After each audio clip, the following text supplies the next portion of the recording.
తాకట్లో ఉన్న మీ బంగారాన్ని విడిపించి ఆ రోజు ఆన్లైన్ రేటుకి కొంటాం. Sharma gold company.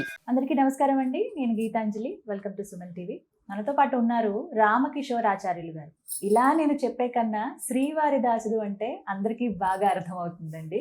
ముడుపుల వెంకన్నగా స్వామివారి ఎంత ప్రసిద్ధో శ్రీవారి దాసుడిగా ఆచార్య గారు అంత ప్రసిద్ధండి. ఎన్ని విషయాలు మనం సులువుగా చేసుకునే పరిహారాలు, స్వామి అనుగ్రహం మనం ఎలా పొందవచ్చు, స్వామికి పెట్టే నైవేద్యాలు ఏ విధంగా మనం ఇంట్లో వండవచ్చు, వండే తీరు కానీ అందరికీ చాలా అర్థమయ్యే విధంగా, అంటే పండితులు పామరులకు అందరికీ అర్థమయ్యే విధంగా తెలియచేయటం అనేది నన్ను చాలా ఆకట్టుకుంది. నాకు అసలు స్వామిని చూడగానే ఎప్పుడెప్పుడు దర్శించుకుందాం అనే కోరిక కలిగింది. కానీ ముందుగా ఆయన దాసుడిని మన దగ్గరికి పంపించారు. అది నాకు ఆనందం అనిపించింది. ఇది ఒక రకంగా స్వామి పిలిపే అనుకుంటాను. మనతో పాటు ఉన్నారు శ్రీవారి దాసులు. వారితో మాట్లాడి స్వామి వారి గురించి ఎన్నో అమూల్యమైన విషయాలు ఇవాళ తెలుసుకుందాం. వారికి స్వాగతం పలుకుదాం. నమస్కారం అండి. నమస్కారం అమ్మా. జై శ్రీమన్నారాయణ.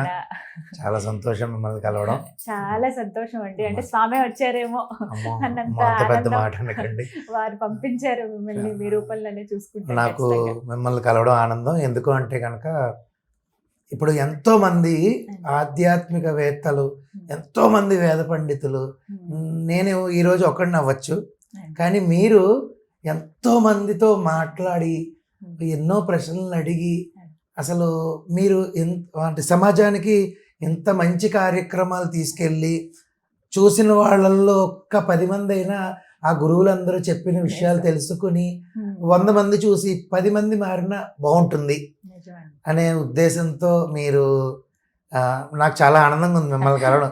ఎంతో మంచి మంచి కార్యక్రమాలు, ఎంతో మందిని పరిచయం చేస్తున్నారు. చాలా సంతోషం అమ్మా. దీర్ఘాయుష్మాన్ భవ. చాలా సంతోషం అండి. ధన్యవాదాలు. మీ ఆశీర్వాదం ఎప్పటికీ ఉండాలి. అలా అక్కడి నుంచి వచ్చారు ఎంత దూరం, ముందుగా దానికి కృతజ్ఞతలు తెలియజేస్తూ ఎలా ప్రారంభించాలి అనే కన్నా ముందు అసలు స్వామితోనే ఖచ్చితంగా ప్రారంభించాలి మన ఇంటర్వ్యూ. చాలా విషయాలు అడగాలనుకుంటున్నాము. అందులో ముందుగా ముడుపుల వెంకన్నగా ప్రసిద్ధి చెందిన స్వామివారి గురించి, ఎప్పుడు స్వామివారి అక్కడికి వేయించేశారు, మీరు ఎప్పటి నుంచి ఇలా స్వామి సేవలో ఉన్నారు తెలియచేయండి. 2022లో జూన్ 1వ తారీఖు అక్కడ వైభవ వెంకటేశ్వర స్వామిగా ప్రతిష్ఠ అయ్యిందండి. అక్కడ కొత్త వెంకోజీపాలెం అనమాట. అక్కడ ఊర్లు పెద్దలు అందరూ, ఊర్లో వాళ్ళందరూ కూడా ఆశ్చర్యకరమైన విషయం ఏంటంటే ఊర్లో ప్రతి ఒక్క కుటుంబం కూడా వాళ్ళకి యథాశక్తి ద్రవ్యాన్ని తీసి ప్రతిష్ఠించుకున్నారు. ఆ ఊరు భక్తులందరూ కలిసి ప్రతిష్ఠించుకున్నారు.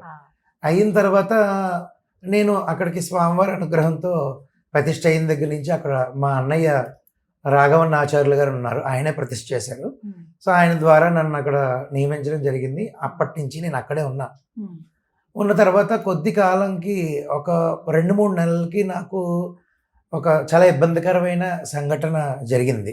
కొంచెం ఇబ్బంది ఉంది, అంటే సభాముఖంగా నేను చెప్పలేను, కానీ వాస్తవంగా ఒక ఇబ్బంది జరిగితే దాని నుంచి ఏ విధంగా నేను బయటపడాలి అనే ఉద్దేశంతో, అంటే ఈ సేవకి రావడం కోసమే, అది స్వామికి సంబంధించిన విషయమే, ఆయన రప్పించుకోవటానికి. అప్పుడు ఎలాగా అని సహజంగా వెంకటేశ్వర స్వామి వారు అంటే ముడుపుల వెంకన్నగా ప్రీతి. అప్పుడు నేను ఒక ముడుపు కట్టుకున్నాను. ముడుపు కట్టుకున్న వారం రోజుల్లోపే ఆయన అలా నాకు నిదర్శనం చూపించాడు. సరే, చాలా సంతోషపడ్డాను. ఆ పని అయ్యింది. 4 ఏళ్ళు గడిచిన 4 ఏళ్ళు కదండి, అది ప్రతిష్ఠ కదా. అప్పటి నుంచి అలాగా నేను అందరికీ అమ్మ కట్టుకోండి, ఎవరైనా వీలైతే, ఇప్పుడు మనకి జరిగింది 10 మందికి జరిగితేనే మనకి సంతోషం కదా, అలా చెప్పుకుంటూ వచ్చాను. అలా 4 సంవత్సరాలకి, ఒక సంవత్సరం క్రితం నుంచి స్వామివారు అందరికీ తెలియడం జరిగింది. అప్పుడు అసలు వైభవ వెంకటేశ్వర స్వామి అనే పేరే మర్చిపోయి భక్తులందరూ కూడా ముడుపుల వెంకన్నగా పిలుచుకోవడం మొదలుపెట్టారు. అదేవిధంగా ముడుపు కట్టడం, అంటే ప్రతి గురువారం కూడా గురు బలం కోసం, గురుగ్రహం యొక్క బలం ఉండాలనేసి పెద్దలు సూచించిన మేరకు ప్రతి గురువారం కూడా ముడుపు కట్టడం జరుగుతుంది ఉదయాన్నే. ముడుపు కట్టిన తర్వాత ఆ ముడుపు ఆలయంలోనే ఉంచి, ఎవరైతే ఇప్పుడు ఉదాహరణకి మీరే ముడుపు కట్టారనుకోండి, మీ ముడుపుకి ఒక సంఖ్య ఇస్తాం అనమాట. ఆ సంఖ్య మీ ముడుపుకి ఒక కవర్లో పెట్టి నీట్గా కవర్ మీద ఆ సంఖ్య వేస్తాం. అయిన తర్వాత తల మీద పెట్టుకుని ఒక 7 ప్రదక్షిణాలు ఆచరించి మళ్ళీ మా చేతికి ఇస్తే మేము లోపల ఉంచుతాము. ఆ తర్వాత శనివారం రావాలి. గురువారం ముడుపు కట్టారు కదా, 3వ రోజు. శనివారం నాడు నుంచి మొదలుపెట్టి 7 శనివారాల పాటు వచ్చి మీ ముడుపు మీరు తీసుకుని, అంటే నంబర్ చెప్తే ఇచ్చేస్తాం, తీసుకుని శిరస్సు మీద పెట్టుకుని 7 ప్రదక్షిణాలు చేసి గోత్రనామాలు చెప్పి మళ్ళీ మా చేతికే అర్చక స్వామి చేతికి ఇచ్చేస్తే మేము ఆలయంలోనే ఉంచుతాం. 8వ వారం వడ్డీ వారం కింద, 8వ వారం వడ్డీ కాసులు వాడు కదా, 8వ వారం కూడా సేమ్ అదే విధంగా వచ్చి 7 ప్రదక్షిణాలు చేసి ముడుపు స్వామివారికి అక్కడ హుండీ ఉంటుంది, ఆ హుండీలో నేను ముడుపు సమర్పణ చేసుకోవాలి. చేసుకుని సహజంగా ఏ సప్త శనివారం వ్రతం ఉదాహరణకి ఏ వ్రతం చూసినా చూడండి, ఆఖరిలో ఒక బ్రాహ్మణుడికి భోజనం లేదా స్వయం పాకం ఇచ్చుకోవాలి. కాబట్టి యథాశక్తి స్వయం పాకం ఇచ్చుకోవచ్చు. అది ఈ ఆలయంలో ముడుపు కట్టామని ఇక్కడే ఇవ్వాలని ఏమీ లేదు. ఒక బ్రాహ్మడికి స్వయం పాకం ఇచ్చుకోవచ్చు. అది మీకు ఎక్కడ దూరంలో ఇక్కడ ఉన్నారనుకోండి, ఉదాహరణకి కుదరలేదు, ఇచ్చుకోవచ్చు. అక్కడే ఇవ్వాలని అయితే ఏమీ లేదు. సో ఈ విధంగా చేసుకున్న వాళ్ళకి ఒకళ్ళని కాదండి, నిజంగా స్వామివారు ఎంత నిదర్శనం చూపించారంటే, నాతో పోదు స్వామివారు. గురువులు ఒక మాట అంటారు, చాగంటి కోటేశ్వరరావు గారు అంటే నాకు చాలా చాలా ప్రీతి, నేను మాటల్లో చెప్పలేను. ఆయన నోట్లోంచి వెలువడిన 2 మాటలు ఆయన అంటారు. ఏదో అడవిలో ఒక వెదురు చెట్టు ఉంటుంది, ఎందుకు పని చేయని చెట్టు, మహా అయితే వంట చేసుకోవడానికి కాలుస్తారు. సో అటువంటి మొక్క నుంచి ఒక చిన్న మొక్క విరిపి దానికి ఒక 5 రంధ్రాలు చేసి శ్రీకృష్ణ పరమాత్ముడు ఆయన యొక్క మధురమైనటువంటి పెదవుల దగ్గర పెట్టుకుని వేణువు ఊది ఎంతో మందిని సంతోషపెట్టి మోక్షాన్ని ఇస్తాడు కదా. అలాగా అటువంటి ఏమీ చేతకాని వెదురు బొంగు వంటి వాడిని నేను అంటారు కోటేశ్వరరావు గారు, గురుగారు చాగంటి కోటేశ్వరరావు.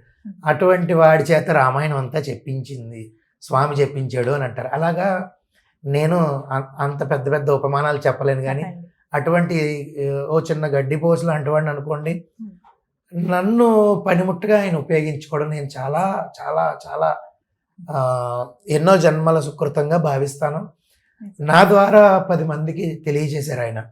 తెలియజేసి కట్టిన వాళ్ళల్లో 40 ఏళ్ళ నుంచి 30 ఏళ్ళ నుంచి తీరని కష్టాలు ఉన్న వాళ్ళు కూడా వాళ్ళు వచ్చి ఆశ్చర్యకరంగా 8వ వారం వారి కంటితడి పెట్టుకుని అంటే ఆనందంతో వాళ్ళు అవుతున్నాయి గురువుగారు, చాలా సంతోషం అండి అని చెప్పేసి అంటుంటే నేను ఎంత ఆనందపడుతున్నానంటే, నిజంగా ఆయన ఇచ్చిన వరం.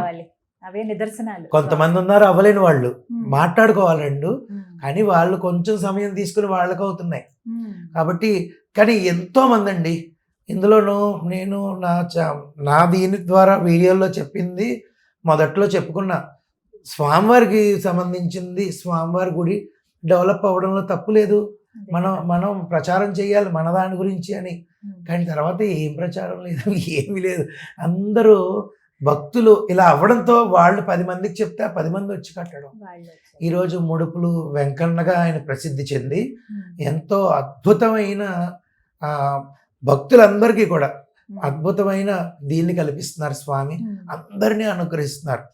చాలా విశేషంగా ఆరాధన చేసుకుంటున్నప్పుడు మొన్న ధనుర్మాసంలో కూడా ఆరాధన చేసుకున్న సమయంలో మాట్లాడినట్టు ఆయనతోనూ అలంకారం చేసిన సమయంలో కానీ అంటే ఒకటండి, ఇప్పుడు నేననే కాదండి, నేను గొప్పవాడిని కాదు, నాకన్నా పెద్దవాళ్ళు ఉన్నారు, వాళ్ళకు కూడా ఆ అనుభూతి ఉంటుంది. అది నేను కాదనట్లే, ఈరోజు నాకేదో అయ్యిందని నేను చెప్పట్లే, కానీ నా మనసుకు అనిపించింది మీరు అడిగారు కాబట్టి. ఆయన ఒక చిన్న కష్టం వచ్చిందనుకోండి, నేను మాట్లాడుతున్నప్పుడు కట్టెన్ వేసుకుని ఆరాధన ఏకాంతంగా చేసుకున్నప్పుడు, అలంకారం చేస్తున్నప్పుడు, మాట్లాడినప్పుడు ఆయన వింటారండి. ఇక్కడండి నేను అన్నాను, మన కలియుగంలో వెంకటేశ్వర స్వామి వారిని మనసా మీరు మంత్రం పక్కన పెట్టండి, మనసు ముఖ్యం, మాట మాత్రం ఆయన విని తీరుతారండి. తీరిదా ఆ సమస్యకి గల పరిష్కారం అతి తొందరలో మీకు చెప్తారు. నాకు ఎంతమంది భక్తులు నాకు చెప్పారు, నాకు ఎన్ని నిదర్శనాలు ఉన్నాయంటే నా సొంతంగా నాకు ఇంకా మాటల్లో కొన్ని చెప్పలేను, అంత ఆనందం. ధనుర్మాసంలో తెల్లవారుజామున ఆయన స్వప్నంలో దర్శనం నాకు అవునండి.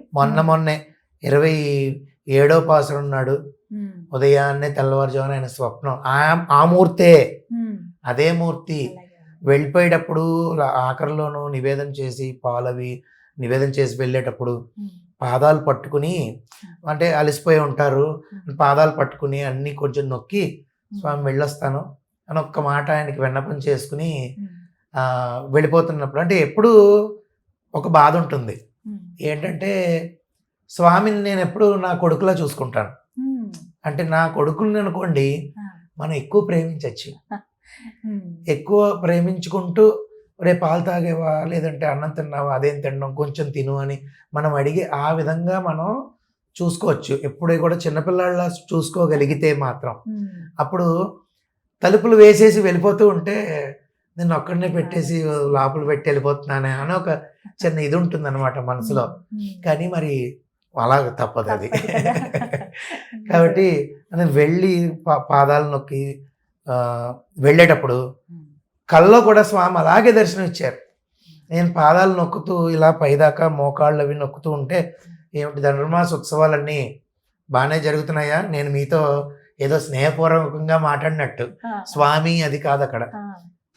అన్నీ ఇలా పైకి చూసాయన్ని, ఏమిటి ధనుర్మాస ఉత్సవాలు బాగా జరుగుతున్నాయా, అన్నీ ప్రసాదాలు అవి బాగానే ఉన్నాయా అని చెప్పి నేను అడిగితే ఆయన మూర్తి కదా, ఇలా నేరుగా ఉంటారు కదా, ఆయన కిందకి ఇలా చూసి నా వైపు అన్నీ బాగానే జరుగుతున్నాయి, క్షీరాలు ఇంకా నాకు ఎక్కువ పెట్టు, ఇంకా తీసుకురా, ఇంకొక లీటర్ క్షీరాలు తీసుకురా, పాలు తీసుకొచ్చి పెట్టు నాకు ఇంకా అని చెప్పి అంటే నాకు అసలు అది అండము అలారం మోగడం లేవడం అంతే. అసలు నిజంగా ఏమి దర్శనం రోజు చేసుకుంటున్నాను, చూస్తున్నాను, కల్లో కూడా నాకు దర్శనం ఇచ్చేసాడు స్వామి. అలా పాదాలు అలా తిరుమల స్వామివారు సుప్రీం లార్డ్ అందరికీ అక్కడ ఉంటారు కదా, ఈ పాదాలు మాత్రం ఇలాగనమాట కరెక్ట్గా పాదాల దగ్గర ఇలాగా కళ్ళు పెట్టినట్టు చాలా అద్భుతం. స్వామి మాత్రం అందరినీ అనుగ్రహిస్తున్నారండి. ఎప్పుడు కట్టాలండి ముడుపు? ప్రతి గురువారం, కేవలం గురువారం మాత్రమే, గురుబలం కోసం మొదటి నుంచి అలాగా చేసుకుంటూ వచ్చాం.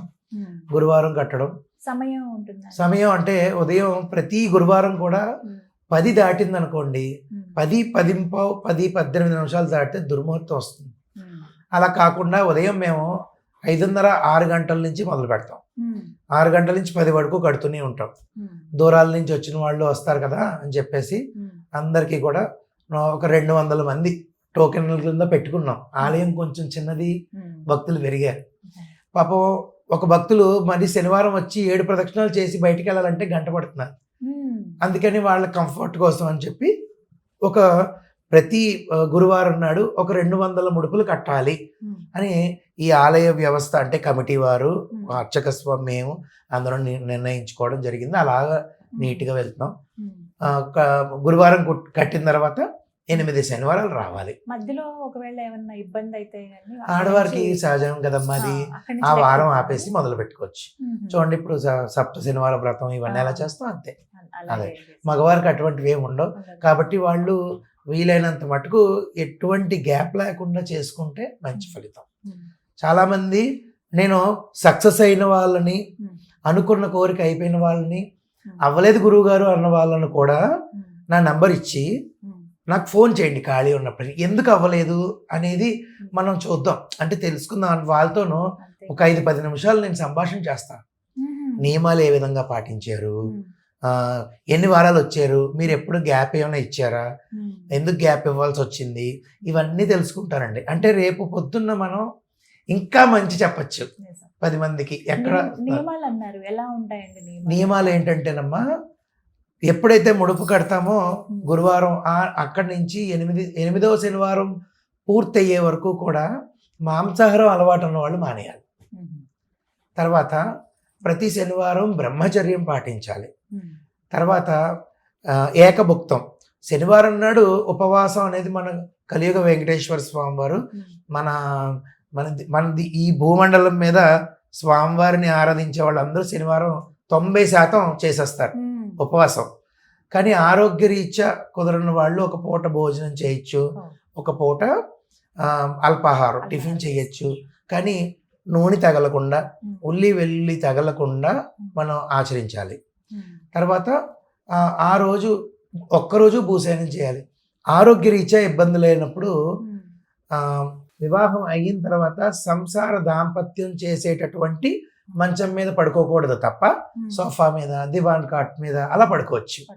ఆ విధంగా బ్రహ్మచర్యము, ఏకభుక్తము, తర్వాత భూశయనం, ఓపిక ఉంటే భూశయనం అంటే మరీ భూమి మీద కాకుండా చేపేసుకుని కొంచెం ఇదిగా మనం పడుకోవచ్చు. ఆ విధంగా ఇవి కొన్ని నియమాలు ఉంటాయండి.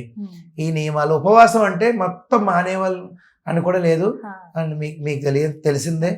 ఉపవసించుట అంటే ఎక్కడున్నా స్వామివారిని దగ్గర పెట్టుకుని ఆయన నివాసంలో మనం ఉండడమే. తినకూడదని కాదు, కానీ తింటే ఇంకొంచెం ముద్ద అడుగుతుంది ఇంద్రియం, ఇంకొంచెం ముద్ద అడుగుతుంది, తర్వాత నిద్ర వస్తుంది. నిద్ర వస్తే స్వామివారిని మనం ఆ రోజు దీక్షలో భాగంగా ఆయన్ని నామస్మరణ చేయలేం, ఆ గంట వేస్ట్. అందుకని కొంచెం శరీరాన్ని నిలబెట్టుకోవడానికి తినచ్చు, తప్పేమీ లేదు. తర్వాత ఆ రోజంతా వీరున్నంత మటుకు శనివారం మాత్రం గోవింద నామస్మరణ చేసుకుంటూ గడపడం. ఇలాగా 8 శనివారాలు చెయ్యాలి. 8వ శనివారం రాత్రి కూడా గడవాలి. 8వ శనివారం తర్వాత ఆదివారం ఉదయం సూర్యోదయం అయినప్పుడు ఈ దీక్ష పూర్తవుతుంది. అంటే ఇది పర్టికులర్గా ఎందుకు చెప్తున్నా అంటే, ఈరోజు శనివారం 8వ శనివారం అయిపోయింది కదా గురుగారు, రాత్రి 12 అయిపోయింది, అది కొంచెం ఎక్కువ అయిపోయింది కదమ్మా. మనకి శనివారం అంటే మరుసటి రోజు సూర్యుడు వచ్చేటప్పుడు ఆదివారం, అప్పటి వరకు శనివారం లెక్క. 12 మధ్య అర్ధరాత్రి 12 లెక్క మనకు కాదు కాబట్టి ఈ విధంగా ముడుపులమ్మా. ఇంకేం అక్కర్లేదమ్మా. 8వ శనివారం నాడే వచ్చి ఆఖరి శనివారం తల మీద పెట్టుకుని ప్రదక్షిణం చేసుకుని తర్వాత హుండీలో వేసేసి గోత్రనామాలు చెప్పుకుని హుండీలో వేసేసి అప్పుడు వీలైతే ఇక్కడ స్వయంపాకం ఇచ్చుకోవడం అర్చక స్వామికి, లేదంటే మీ ఎక్కడ దగ్గరలో ఉంటే వాళ్ళు ఇచ్చుకోవచ్చు. ఈ విధంగా ఇప్పుడు ఈ మధ్యన ఏంటంటే చాలా మందికి తెలిసింది కదా, అంటే దూరం నుంచి వచ్చిన వాళ్ళు ఇబ్బంది పడుతున్నారు. దూరం నుంచి వచ్చిన వాళ్ళు ఇబ్బంది పడడం వల్ల కొన్ని వారి యొక్క ముడుపులు ఏవైతే ఉంటాయో వారి గోత్రం, పేరు, కోరిక అట్లీస్ట్ ఒకసారి గురువారం నాడు వచ్చి ముడుపు కట్టి వెళ్ళారనుకోండి, వాళ్ళకి కూడా ఒక పాజిటివ్ ఎనర్జీ, స్వామి దర్శనం అవుద్ది, నేను ముడుపు కట్టుకున్నాను అని ఉంటుంది. కట్టుకుని వెళితే అది నాకు ఇస్తే ప్రతి శనివారం వీరందరి ప్రదక్షిణాలు నేనే ఆచరిస్తున్నాను. ప్రదక్షిణాలు చేసి వాళ్ళకి సహాయం నాకు ఎందుకు చేయాలనిపించుతున్నదంటే, వాళ్ళు అంత నమ్మి వచ్చి చేస్తున్నప్పుడు మరి పాపం 8 వారాలు రాలేరు. కానీ దూరం రాజమండ్రి నుంచి విశాఖపట్నంకి రాజమండ్రి అంటే 200 కిలోమీటర్స్, శ్రీకాకుళం నుంచి, కొవ్వూరు నుంచి, విజయవాడ నుంచి, ఒంగోలు నుంచి కూడా ఈ 8 వారాలు వచ్చి వెళ్ళిన వాళ్ళు కూడా ఉన్నారు. చాలా దూరాభారాల నుంచి వచ్చి చేస్తూ వెళ్తున్న వాళ్ళు ఉన్నారు. అంత నమ్మకంగా, అంత భక్తి శ్రద్ధతో చేస్తే ఆ కోరిక ఏదైనా అవ్వనివ్వండమ్మా. స్వామికి ఎంతసేపు చెప్పండి, వెంటనే అవుతుంది, అయ్యి తీరుతుంది. కేవలం ఎప్పుడు కూడా నమ్మకమే. ఆ నమ్మకం అందున విశేషంగా ముడుపులు వెంకన్నగా భక్తులు అంటే శ్రీకృష్ణ పరమాత్ముడు మీరు వినే ఉంటారు. ఆయన పూజ చేస్తున్నాడని నారద మహర్షి చూస్తుంటే ఆయన ఎవరికి పూజ చేస్తాడని అని చెప్పి ఒక పూజా పెట్టి ఓపెన్ చేస్తే అందులో ఇంకో పెట్టి, అందులో ఇంకొక పెట్టి, అలా చూస్తే ఆఖరిలో భక్తుల యొక్క పాదధూళి ఉంది అని చెప్పేసి మనకుంది. అలాగా ఆయనకి భక్తులంటే ప్రీతి కాబట్టి ఆ భక్తులకి ఈ అవకాశం నా ద్వారా ఆయన ఇప్పించాడు అని నేను నమ్ముతాను. ఎందుకంటే ఎంతో మంది నిదర్శనాలు ఉన్నాయి. మీరు అన్నారు పనిముట్టుగా ఆయన ఇలా ఈ విధంగా వాడుకున్నారు. నిజం, అది అయితే ఎవరో ఒకరి రూపంలో ఆయన చేస్తారు అంతే. అలా మీ ద్వారా అదే నేను చాలా అదృష్టవంతుండండి. నా దగ్గరికి అమెరికా నుంచి ఒక అమ్మాయి అయితే పాపం అంటే ఉద్యోగరీత్యా మన రెమెడీస్కి ఉద్యోగరీత్యా సంవత్సరాల నుంచి బాధపడుతుంటే మనం చెప్పిన స్వామివారు నాతో పలికించిన రెమెడీ చెప్పడంతో తను చేసి, ఏంటమ్మా వచ్చింది మామూలుగా తీర్థపాదుకలు తీసుకుని అర్చన చేసాను, కూర్చుంది. మామూలుగా వచ్చే భక్తులు అనుకున్నాను నేను. కానీ వెళ్ళేటప్పుడు మీతో మాట్లాడొచ్చండి గురువుగారు, మీరు బిజీగా ఉన్నారు చూస్తున్నాను కదా, మాట్లాడమ్మా దాన్నే అంటే నేను ఇలా అమెరికా నుంచి వచ్చాను. అమ్మో, అమెరికా నుంచి ఎవరన్నా చుట్టాలు ఇక్కడ వైజాగ్లో ఎవరున్నారు? ఎవరు లేరు. కేవలం అక్కడి నుంచి విశాఖపట్నం టికెట్ వేసుకుని ఒక పేయింగ్ గెస్ట్ తీసుకుని రెడీ అయ్యి గుడికి వచ్చింది. ఏమిట్రా అంటే స్వామివారిని దర్శనం చేసుకోవడానికి వచ్చాను, మిమ్మల్ని ఒక్కసారి కలిసి మిమ్మల్ని చూసి వెళ్ళిపోదాం. ఎందుకు అంటే ఉద్యోగం నాకు మీరు చెప్పింది చెప్పినట్టు చేశాను వచ్చింది. ఇలాగా అమ్మాయి ఉదాహరణ అమెరికాయే, కానీ ఇలాగ ఎంతమంది వాళ్ళు వచ్చి వాళ్ళు చెప్తుంటే నాకు ఎంతో సంతోషం అనిపిస్తుందమ్మా. నాకు ఇస్కాన్ టెంపుల్ వైజాగ్ ఇస్కాన్లో జయలక్ష్మి గారని ఒక ఆవిడ ఉన్నారు, తర్వాత శివ రామకృష్ణ గారని ఒక ఆయన ఉన్నారు. వీళ్ళిద్దరూ ఈయన కువైట్లో ఉంటారు. ఇలాగే మన ఆలయంకి వచ్చేవాడు. నేను ఏదో 4 మాటలు ఆలయం దగ్గర ఇలా మాట్లాడుతూ ఉంటే ఇవి ఇక్కడ ఉండిపోకూడదు గురుగారు, మీరు ఏమైనా ఛానల్ పెట్టండి అని అన్నారు. ఒక కరెక్ట్గా 2 సంవత్సరాల క్రితం. అంటే అప్పుడు నాకు అలాంటిది ఇంట్రెస్ట్ లేదు, ఎవరు చూస్తారు అని అనుకున్నా. కానీ వాళ్ళు చెప్పిన 6 నెలల తర్వాత వాళ్ళు మరీ చెప్తే అప్పుడు మీ ఇందాక అనుకున్నట్టు ఆ నామం శ్రీవారి దాసు అని ఆయన పలికించాడు. అలా పెట్టడంతో 10 మందికి వెళ్ళింది. అందరూ చూసి నా వీడియోల కింద కామెంట్లు చూస్తే చాలమ్మా, నాకు చాలా చాలా ఎంతమంది వచ్చి చెప్తూ ఉంటే గుడికి వెతుక్కుని గుడికి వచ్చి చెప్తూ ఉంటే ఎంతో ఆనందం కలుగుతున్నారు. అడ్రస్ చెప్పండి స్వామి. కరెక్ట్గా విశాఖపట్నం కొత్త వెంకోజీపాలెం అంటారమ్మా, న్యూ వెంకోజీపాలెం అనమాట. అంటే మద్దెలపాలెం నుంచి ఇలాగా జూకి వెళ్ళే రూట్లో, మద్దెలపాలెం నుంచి ఆరిలో వెళ్ళే రూట్లో హైవే మీద రైట్ సైడ్ కొంచెం స్ట్రీట్ ఉంటుంది, కొంచెం అదొకటే ఇబ్బంది, చిన్న సందులాగా ఉంటుంది. ఆ సందులోనే అంటే ఎగ్జాక్ట్గా న్యూ వెంకోజీపాలెం బస్ బే ఆపోజిట్లోనే టెంపుల్. ఈజీ, అంటే కొంచెం నేను చెప్పింది కనుక పట్టుకోగలిగితే address easy. Vaibhava Venkateswara Swamy temple, Kodanda Ramalaya సహిత రాముల వారు కూడా ఉన్నారు. రాముల వారు 26 ఏళ్ళ క్రితమే ప్రతిష్ఠించారు, అదే గ్రామస్తులు. తర్వాత స్వామివారిని ప్రతిష్ఠించడం జరిగింది మొన్న.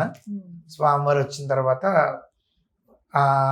నాకు అదే అనిపించింది, ఆ ఊరు పేరు ఇందాక మనం అనుకున్నాం వెంకోజీపాలెం. అంటే వెంకోజీపాలెం అంటే వెంకటేశ్వర స్వామి పేరే. ఆ ఊరికి ఆ పేరుకి సార్థకత తేవడానికి స్వామివారు వచ్చారు అని నాకైతే త్రికరణ శుద్ధిగా అనిపించింది. అలాగనమాట, అదనమాట. నమస్కారం. ధన్యవాదాలమ్మా.